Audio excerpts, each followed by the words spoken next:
কাজী ভাই আপনি আরেকটা মন্তব্য না করে স্টেট এক কথায় জবাব দেন তো, ইসলামী রাষ্ট্র না হলে জাকাত আমি ধরেন আমি তৌহিদুর রহমান, আমাকে জাকাত দিতে হবে কি না, ইয়েস অর নো? আপনি যদি কনফিউজ থাকেন অবশ্যই আপনাকে দিতে হবে, অবশ্যই আপনাকে দিতে হবে, যেহেতু এটা কোরআনে আল্লাহ সাথে। ঠিক আছে ভাই, ঠিক আছে, এই নেক্সট আপনি সুন্দর বলেছেন, থ্যাংক ইউ, শুক্রিয়া। এখন বলেন আমি আমার 10 লাখ টাকা এক বছর ঘুরেছে, আমি কত টাকা দেব? কোরআনে আল্লাহ পাক বলতেছেন সূরাতুল বাকারায়, ওয়া ইয়াসালুনাকা মাযা ইউনফিকুন কুলিল আফওয়া, যে তোমার যেটা অতিরিক্ত হয় সেটা তুমি দিয়ে দিবা। এখন পার্সেন্টেজের হিসাবে আপনার খরচ শেষ হয়ে যেটা থাকবে সেটা অতিরিক্ত আপনি যাকাত দিয়ে দিবেন। যদি কিছু না থাকে, যদি আপনার কিছু না থাকে অতিরিক্ত, তাহলে আপনার উপর যাকাত ওয়াজিব না। এটাই। গুড, ঠিক আছে, ঠিক আছে। আমার ইনকাম 10 লক্ষ টাকা, আমার খরচ হয়ে গেছে 6 লাখ টাকা, 4 লাখ টাকা বেশি আছে, আমি কত দেবো? কোরআন অনুযায়ী তো ভাই পুরোটাই দিতে হবে। कैसा लगा मेरा मजाक?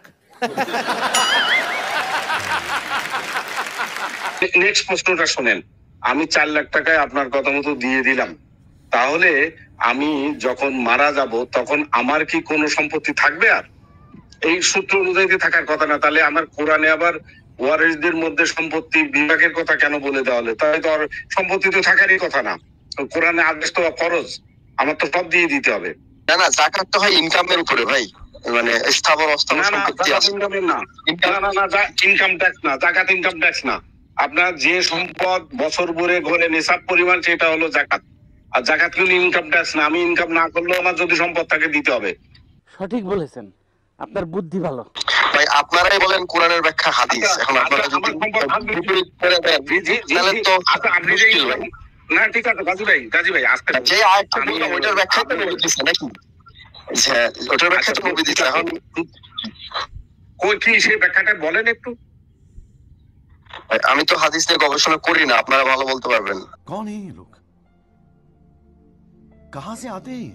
আমি তো আয়াতটা বললাম, যেটা প্রাসঙ্গিক। জাকাত দেন না? আপনি কি জাকাত দেন কিনা? না, আমি তো ভাই মাত্র গ্রাজুয়েশন করছি, বিয়ের শাদী করব, চাকরি বেশি কামাই করি না।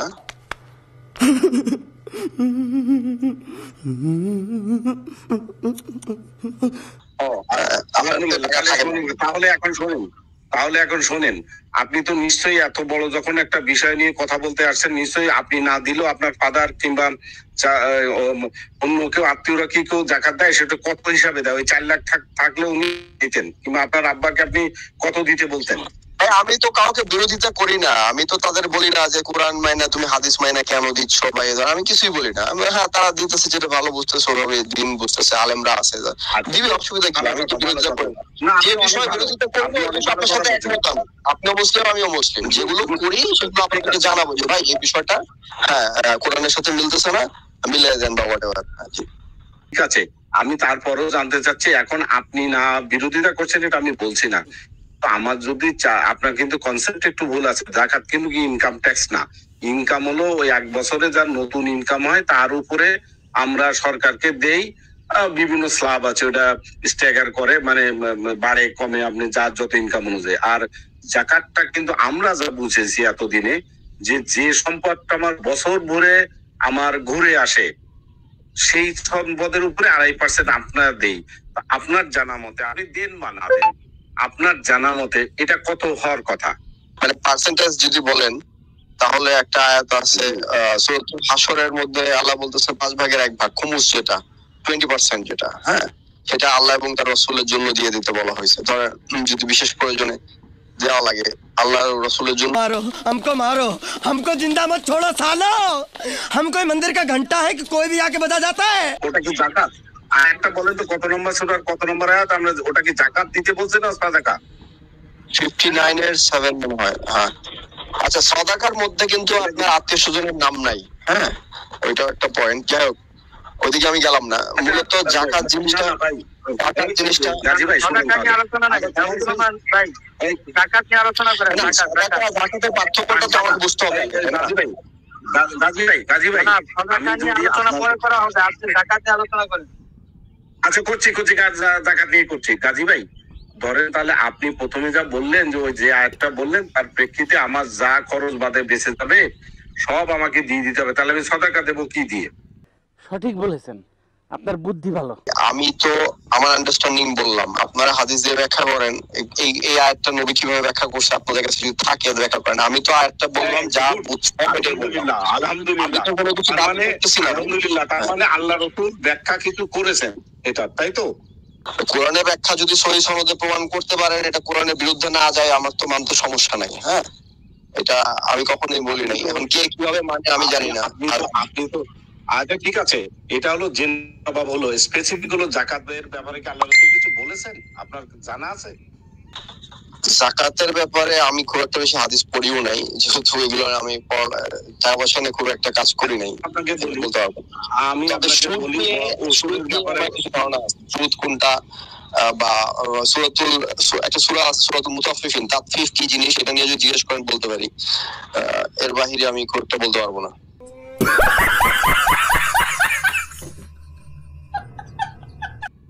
আশরাফ ভাই, আপনি একটা তো আমার মনে নেই, আমরা তো জেনারেল এই হাদিসটা তো আমি বলতে পারবো না। আপনি হাদিসে কি আছে গাজী ভাইকে বলেন। গাজী ভাই তো বলছেন যে যে ইবাদতের কথা কোরআনে আছে সেটা যদি আল্লাহ রাসূল ব্যাখ্যা করে যে থাকেন তাহলে উনি মানতে রাজি আছেন। তাহলে তো উনি সালাতও মানবেন, তাহলে তো উনি সওমও মানবেন, উনি হজও মানবেন। তো আপনি যাকাতটা ওনাকে বলেন তো হাদিসে কি আছে সহিহ রিওয়ায়াতে। ভাই যাকাতের সংজ্ঞাটা মূলত আপনার হাদিস থেকেই দেওয়া হয়। যাকাতের সংজ্ঞা এবং ফিকহের কিতাবের মধ্যে সবিস্তারে আলোচনা আছে। এখন সেই বিষয়টা আমরা যদি এক এক করে আলোচনা করি তাহলে বিষয়টা আমাদের কাছে ক্লিয়ার হবে।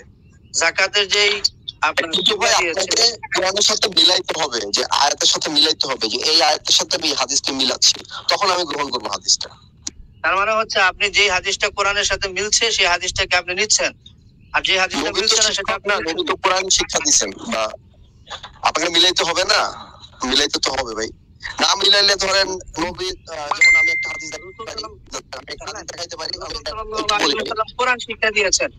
রাসূল সাল্লাল্লাহু আলাইহি ওয়াসাল্লাম যে কোরআনটা শিক্ষা দিয়েছেন সেই কোরআনের মধ্যেই রাসূল সাল্লাল্লাহু আলাইহি ওয়াসাল্লাম আরো কিছু বিষয়বস্তু জানিয়েছেন এবং এই বিষয় সম্পর্কে রাসূল সাল্লাল্লাহু আলাইহি ওয়াসাল্লাম কিন্তু অনুমোদন প্রাপ্ত।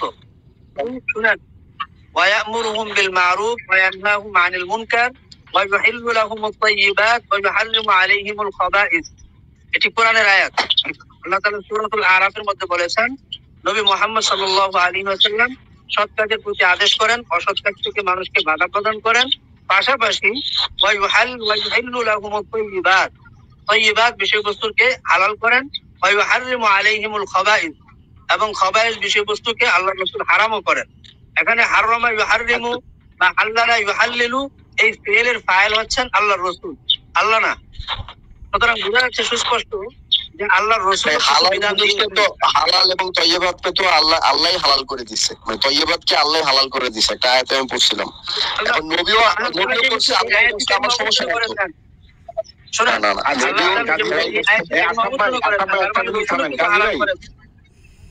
আচ্ছা এই গাজী আশরাফ ভাই থামেন, আমি একটু সাধারণ মুসলমান হিসেবে আপনাদের আলোচনা একটু বুঝে। গাজী ভাই, জি ভাই বলেন, জি বলেন। আমি চাচ্ছি যে আল্লাহ রাসূল সাল্লাল্লাহু আলাইহি ওয়াসাল্লাম আপনি বললেন যেটা কোরআনের সাথে মেলে সেটা শুধু মানবেন। আচ্ছা আপনি আমাকে, আমি যেটা সাধারণ ভাবে বুঝি ছোট্ট একটা বিষয়, আমি এক আয়াতে পাচ্ছি যে মৃত প্রাণী হারাম। মাছ কি প্রাণী না প্রাণী না? মাছ তো সমুদ্র আছে, নদী নালাতেও আছে। কোন জায়গায় মাছ? আগে মাছ প্রাণী না সমুদ্রে? আমি ভবিষ্যতে আমাকে যদি ডাকে যে এখানে আমি একটা কথা বলি, একটা টপিক রাখেন, বিভিন্ন দিকে গেলে না গাজী ভাই টপিকে থাকবো, কারণ এটা সমাজ থেকে সুদ দূর করতে হবে। আমাদের অর্থনৈতিক দুর্বলতা আছে, এটা গুরুত্বপূর্ণ। আচ্ছা ঠিক আছে, যাকাত সাদাকাত যেটা আপনি বললেন তা তো মিলল না, কারণ আপনি বললেন যে যা অতিরিক্ত দিতে হবে, আর আমরা পাচ্ছি যে ইনকাম নয়, যেটা বছর ভরে নিসাব পরিমাণ মাল ঘুরে সেটা। একটু সাবধানে কথা বলেন। আমি কোরআনের আয়াতই বলছি, কোরআনের আয়াতে যেটা বলছি সেটাই বাংলায় বলছি আপনাকে, যে ইয়াসালুনাকুম মাযা, হ্যাঁ, কুলিল আফওয়া মানে অতিরিক্ত। তাহলে আপনি ওই আয়াতটা তো আপনাকেও মানতে হবে। আপনি কিভাবে বুঝছেন, কিভাবে মানছেন, বা ওই আয়াতের ব্যাখ্যায় নবী কি হাদিস দিচ্ছে সেটা একটু জানান আমাকে। তাহলে এখন কোরআনের বিরুদ্ধে না মানে চলে যাচ্ছে কথাগুলো, এই জন্য থামাইতে বাধ্য এটা হলাম। কত নম্বর সূরা কত নম্বর আয়াত একটু বলেন তো, আমরা পড়ে দেখবো। আমি তো আর আলেম না, আমি জানি না। বাকারার 200 কত জানি, বাকারার 212 মনে হয় কত, একটু দেখেন তো ভাই। 200 পরে, বাকারার 200 পরে আছে। আচ্ছা আশরাফ ভাই বলেন এখন, এটা ওই যে আয়াত, ওইটা কি যাকাত রিলেটেড নাকি সাধারণ সাদাকা ওই রিলেটেড? আয়াতের তাফসীরটা একটু দেখেন আপনারা, হ্যাঁ একটু কষ্ট করে তাফসীরটা একটু দেখেন। তারা তোমাকে জিজ্ঞেস করে কি বাই করবে, এর কি কথা বলছেন নাকি? তারা তোমাকে জিজ্ঞেস করে কি বাই করবে এই কনটেক্সটে নাকি? হ্যাঁ এটা তারা তোমাকে জিজ্ঞেস করে কি বাই করবে, এটাই। ওইটা কত নাম্বারটা কত? ওইটা তো আমার মনে হয় প্রথম দিকেই ছিল, আমারও মনে নাই এর নাম্বারটা, কিন্তু আমাদের মনে আছে প্রথম দিকেই থাকার কথা। বাকারা কোনটা তারা তোমাকে জিজ্ঞেস করে কি বাই করবে, বলো যা অতিরিক্ত বা এইটাই 219 নম্বর আয়াত, আয়াতের শেষের অংশে। আর তৌহিদ ভাই পড়ছিলেন এই আয়াতেরই প্রথম অংশ। কবির গাজী ভাই ডিফারেন্ট আয়াত। ওখানে বলতে তুমি তাদের বলো দৈনন্দিন প্রয়োজন পূরণের পর, ওটা ব্র্যাকেট লেখা যদিও, যা অতিরিক্ত আল্লাহ তাআলা এভাবে তুমি জিজ্ঞাসা করে তারা কি কি খরচ করবে। তো এটা তো কি কি খরচ করবে, এটা কি কি দান করবে তা তো নয়। এটা আসলে অপচয় যেন না করে এই আলাদা আয়াতই আছে। এটা জাকাত অপচয় রিলেটেড আলাদা আয়াতই আছে, আলাদা আয়াত আছে। তাহলে তো রহমান ভাই সরাসরি জাকাত রিলেটেড তো আয়াতই আছে যেখানে যাকাত শব্দ উল্লেখ আছে, যেমন ইন্নামাস সাদাকাতু লিল ফুকারা ওয়াল মাসাকিন, এখানে সাদাকাত উল্লেখ আছে। তারপরে হচ্ছে ওয়া আকিমুস সালাতা ওয়া আতুজ যাকাতা ওয়া মা তুকদ্দিমু লিআনফুসিকুম মিন খাইরিন তাজিদুহু ইনদাল্লাহ, এখানে যাকাত উল্লেখ আছে।